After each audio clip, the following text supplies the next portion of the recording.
periklanan ya, profesinya awalnya praktisi periklanan, jadi saya sekitar 30 tahun di dunia advertising. Beberapa saya pernah kerja di beberapa perusahaan asing advertising. Salah satunya adalah di J. Walter Thompson. Di situ saya menghandle banyak brand Unilever seperti Lux, Sunsilk, kemudian Pepsodent, Sariwangi, Kadel, gitu ya. Hampir semua produk Unilever saya pernah handle sekitar 8 tahun. Bisa bikin sampo, bikin sabun, kalau saya paham. Pasta gigi, gitu ya. Belakangan saya tahun 2010 saya membuat advertising sendiri. Ada 2 grup yang saya buat, itu Warna Communication tahun 2010, tahun 2012 saya membuat First Position Group. Ada beberapa advertising di bawahnya. Kemudian tahun 2017 saya membuat duniahalal.com, satu e-commerce yang kemudian tahun 2019-nya diikuti oleh fintech Duha Syariah. Kemudian di tahun 2018 akhir Desember saya membuat satu perusahaan properti juga namanya MIM Property, Bukit Swiss. Ini kaosnya Bukit Swiss, iklan dikit. Bukit Swiss. Itu mungkin background saya ya, tapi saya sebetulnya lebih orang branding, orang advertising aslinya. Cukup? Cukup. Terus untuk yang produknya sendiri gimana Pak? Ya. Ayunya mana ya? Baru perkenalan diri nih. Jadi maksudnya kan kalau Bu Ayu kan sebagai R&D-nya, Bapak sebagai ownernya dari Cebu ini gitu. Istilahnya visi misi, kemudian gambaran di kepala Bapak, lalu harapannya seperti apa, terus sosialisasi ke orang-orang bagaimana rencananya. Oke. Ya, jadi Cebu ini saya bikin Cebu ini dibuat di bulan Februari. Kenapa? Karena awalnya itu ada COVID ya, COVID masuk Indonesia bulan Februari akhir. Nah, karena dampaknya tuh waktu awal-awal itu lebih ke masalah kesehatan ya. Kita parno tuh sama yang namanya COVID. Jadi saya sama partner saya membuat Cebu antiseptik awalnya di Februari akhir. Kemudian kita launching tuh di 2 rumah sakit di Rumah Sakit Persahabatan sama Rumah Sakit Polri. Jadi kita CSR bagi-bagikan free. Ada ribuan sabun yang kita bagi-bagikan. Dan kemudian pemasarannya pada saat itu karena memang lebih ke produk kesehatan, jadi masuk apotik. Nah, alhamdulillah dari situ kita banyak dukungan luas. Di bulan Maret ekonomi mulai berdampak ya. Si COVID ini mulai berdampak ke ekonomi. Jadi saya melihat di sini ada sesuatu yang kita bisa bangun sama-sama.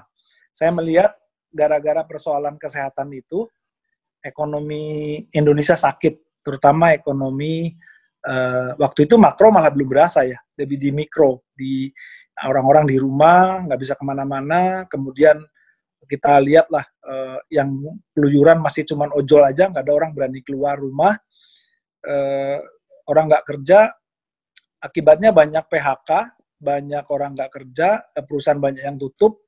Nah, karena saya bisnisnya berbasis kreativitas, justru menurut saya melihat bahwa COVID ini sebagai satu tantangan, satu challenge, satu kesempatan untuk membuka bisnis baru, di mana saya berangkat justru dari keprihatinan terhadap ekonomi Indonesia yang sakit, pengen membangun ekonomi, membantu teman-teman gitu yang ekonomi rumah tangga gitu, melalui produk kesehatan. Jadi dibalik ekonomi Indonesia, ekonomi rumah tangga itu sakitnya karena karena produk kesehatan, karena masalah kesehatan gitu. Nah, filosofi saya bisnisnya adalah saya mencoba membangkitkan atau membangun bisnis rumah tangga melalui produk kesehatan. Nah, kenapa larinya ke situ? Pertama karena tadi background saya lama memegang produk-produk Unilever, jadi saya melihat bahwa brand-brand besar sekelas Unilever itu bisnisnya terganggu karena mereka bagaimana membuat perusahaannya survive. Jadi di titik ini menurut saya posisi kita ini kok mati ya.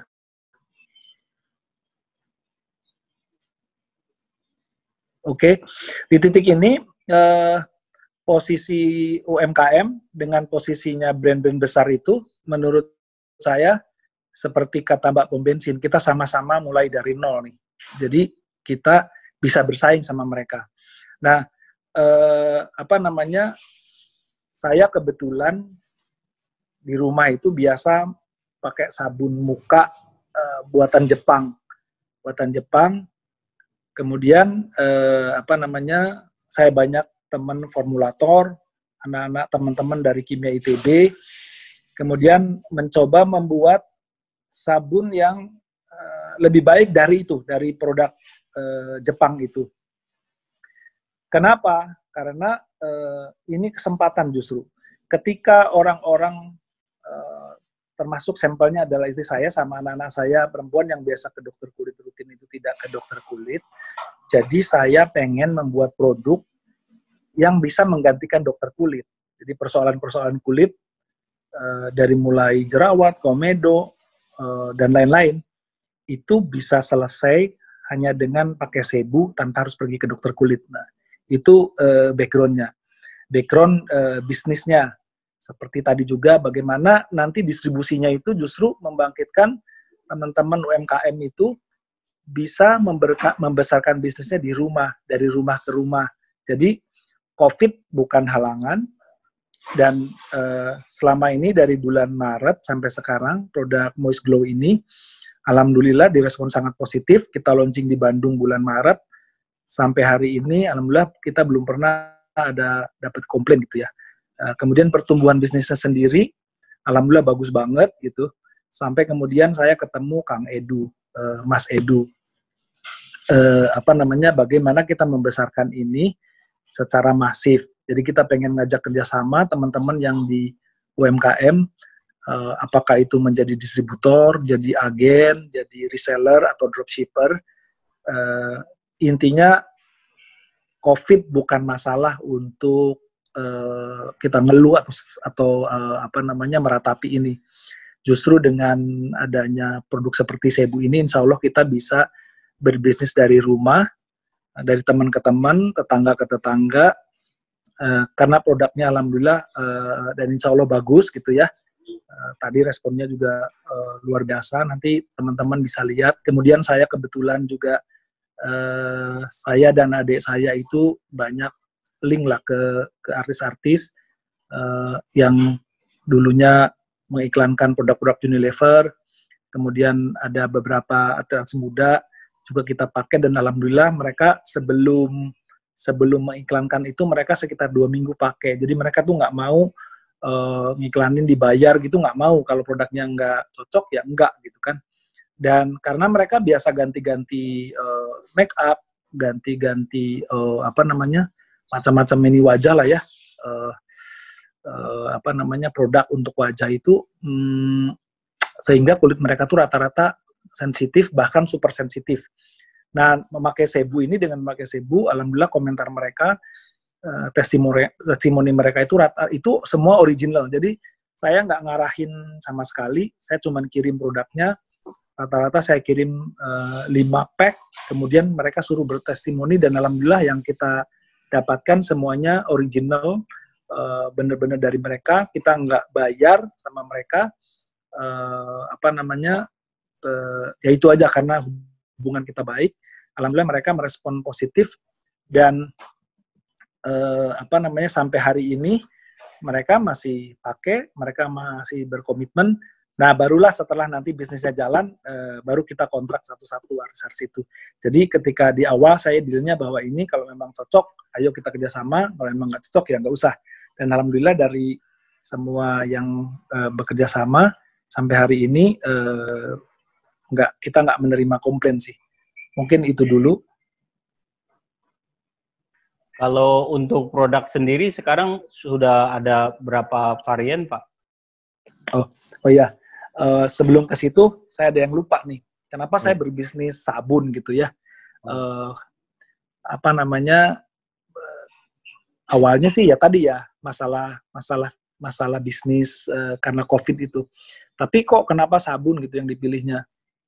Saya sebetulnya sebelumnya tuh sudah pernah membuat beberapa produk. Bahkan saya pernah memasarkan produk punya H2 Oil, produsen penghemat BBM dari Amerika. Saya mendapat license-nya se-ASEAN, tapi karena itu cair mungkin ya, kita agak-agak kesulitan memasarkannya. Nah, kemudian saya punya klien itu Pak Buditek, namanya Pak Buditek, dia itu memiliki Belfood. Kalau teman-teman tahu, Belfood itu perusahaan poultry ya, peternakan ayam, yang kemudian ada juga produk-produk ayamnya tuh masuk McD, masuk ke KFC, kemudian produk ayam olahannya juga ada yang namanya Belfood itu, kemudian ada minimarketnya namanya Belmart gitu ya, Belmart itu grupnya Belfood. Satu hari saya diundang sama Pak Buditek itu ke rumahnya di Shanghai, di China sana, di Cina. Kemudian saya tanya, Pak Budi kenapa bisnis ayam gitu. Padahal dia tuh baru lulus PhD waktu itu dari Amerika. Dia diketawain teman-temannya, kenapa lu dari Amerika bisnis ayam gitu, sekolah dari Amerika. Nah, Pak Budi menjelaskan bahwa basicnya sederhana. Pertama, orang tua dia itu memang punya peternakan ayam. Nah, kemudian waktu itu populasi rakyat Indonesia itu sekitar 200 juta lah, 200 juta. 200 juta rakyat Indonesia, 95% makan ayam. Nah, saya patokannya itu aja, katanya Mas Dang, katanya itu aja. Jadi, nah dari situ, saya belajar dari situ. Sekarang kalau sabun mungkin secara teknologi ya biasa-biasa aja lah ya. Tapi patokannya tadi ketika Pak Buditek bisnis ayam, 95% orang Indonesia makan ayam. Nah, kalau 100% orang Indonesia dari sekarang 250 juta atau 240 juta, itu kan 100% mandi itu. Malah ada yang 2 kali, 3 kali. Jadi saya insya Allah optimis banget produk ini bisa menembus pasar dengan baik, itu dengan bagus. Selama kita distribusinya, kerjasamanya sesama UMKM itu baik ya. Jadi dari situ. Nah, produknya sendiri hari ini baru ada dua varian. Yang pertama lahir adalah sebu antiseptik yang yang ini ya, yang ini nih kecil, ini buat melawan virus, terutama COVID itu. Jadi sebagai pengganti hand sanitizer. Kenapa? Karena kalau nanti Bu Ayu lah jelasin itu produk benefitnya. Ini lebih dan buat mandi ya, dan buat mandi. Jadi lebih ke tangan dan tubuh. Satu lagi adalah ini sebu Moist Glow. Ini ada tiga isinya, ada tiga seperti ini ya. Produknya seperti ini. Ada 3 piece. Bentuknya love seperti ini, miligramnya itu 80 miligram. Jadi cukup kalau 1 orang 1 bulan ini bisa cukup lah. Ini untuk sabun wajahnya. Jadi baru ada 2 produk, Mas Happy. Kalau untuk ya Mas Happy, ya kalau untuk berarti kan tadi Bapak bilang sudah diedarkan dari bulan Maret sebenarnya. Berarti kalau secara baik legalitas, kemudian safety-nya, ini berarti sudah aman ya, Pak? Maksudnya secara perizinan gitu. Alhamdulillah Pak, kita POM udah, untuk izin edar udah, kemudian halal. Nah halal MUI-nya yang kita masih proses. Karena itu nggak bisa otomatis ya, tapi insya Allah 1-2 bulan ke depan kita udah dapat. Tapi halal, ini halal. Di pack-nya juga udah ditulis halal. Nah, pengurusan itunya aja, MUI-nya yang lagi kita urus. POM udah POM. Iya. Mungkin ada yang mau ditambahkan lagi, Pak? Untuk gambaran mengenai Cebunya sendiri?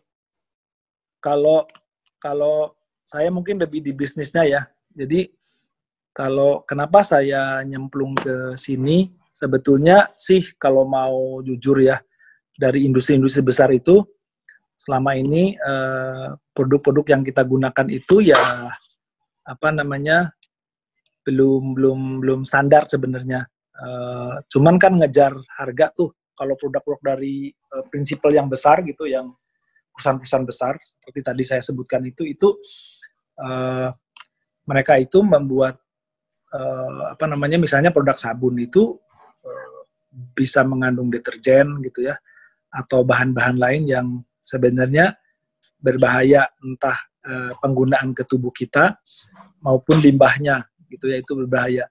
Tapi mereka mengejar harga gitu ya, jadi ya kompromi lah ya, pasti ada apa namanya hal-hal yang dikompromikan.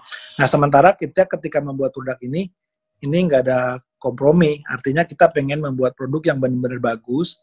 Ini produk Indonesia untuk orang Indonesia, dipasarkan oleh orang Indonesia, dan mudah-mudahan bisa bermanfaat buat kita semua, baik pengguna ya, ke tubuh kita sendiri, ke wajah kita. Kalau Moist Glow insya Allah bikin glowing, dan mudah-mudahan glowing juga bisnisnya, ekonomi rumah tangga Indonesia yang hari ini lagi terpukul karena COVID.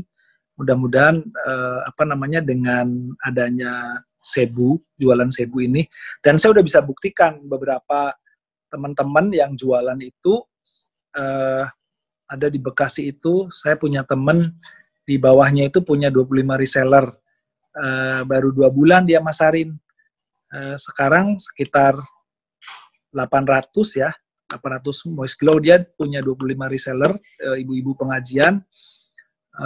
Kemudian untuk antiseptiknya sekitar 500 ya, sekitar 500 sebulan. Itu baru 2 bulan. Jadi saya sih insya Allah kalau berkaca dari situ, teman-teman di manapun di Indonesia itu pasti, karena orang Indonesia biasanya guyub ya, punya teman banyak, punya komunitas gitu ya, dan tadi 100% orang Indonesia mandi semua. Insya Allah kalau produk knowledge-nya nanti yang akan dijelaskan oleh Bu Ayu itu kita kuasai semua, insya Allah produk ini mudah sekali untuk dipasarkan. Dan insya Allah di setiap level, dari mulai distributor, ke agen, ke reseller, ke dropshipper, itu profitnya menurut saya sih masih oke lah, masih oke dibanding produk lain. Selain produknya sendiri yang memang benar-benar insya Allah kita bisa pertanggungjawabkan.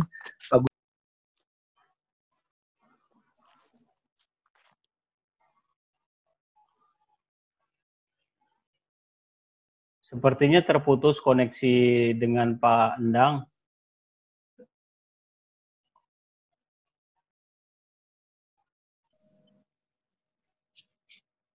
Halo Pak? Ya, halo. Ya. Lanjut Silakan. ya? Iya, lanjut Pak.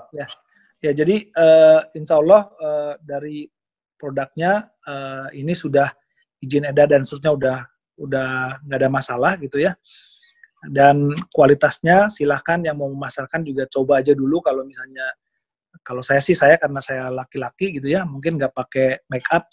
Setelah saya coba memang apa namanya akan berasa empuk ya. Nanti teman-teman yang coba silahkan gitu ya, ibu-ibu mau bapak-bapak, mas-mas, silahkan coba. Kemudian kalau buat remaja juga ya, kebetulan saya punya anak remaja semua tuh, 4 gitu ya, 2 laki 2 perempuan. Biasanya problemnya jerawat tuh, jadi saya cobanya di rumah aja dulu sama di keluarga gitu, komen mereka seperti apa gitu. Jadi saya belajar dari mereka, insight-nya dari mereka. Alhamdulillah sampai hari ini sih mereka juga pakai. Jadi kalau ada masalah atau apa, saya bisa dengar langsung dari sebelum dari pasar gitu, udah dari mereka dulu. Sampai hari ini sih nggak ada, alhamdulillah nggak ada masalah. Gitu Mas Happy. Oke, saya rasa sudah cukup jelas untuk gambaran mengenai Cebu, bagaimana bisnis ini nanti dikembangkan ya.